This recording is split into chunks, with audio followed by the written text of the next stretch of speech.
a child is suffering, we should find a way to heal the pain.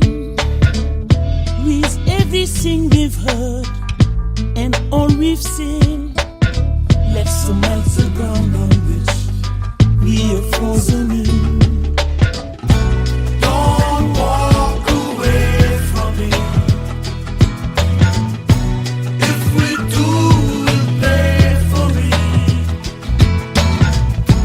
No one else to blame for it. Don't walk away.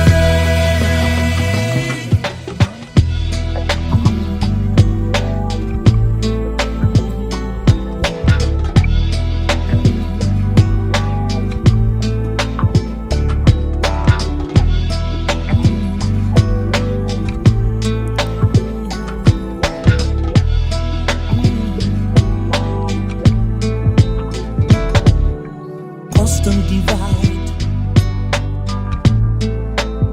to keep the people on different sides.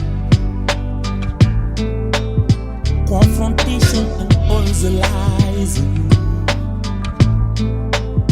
I'm just sitting here wondering why.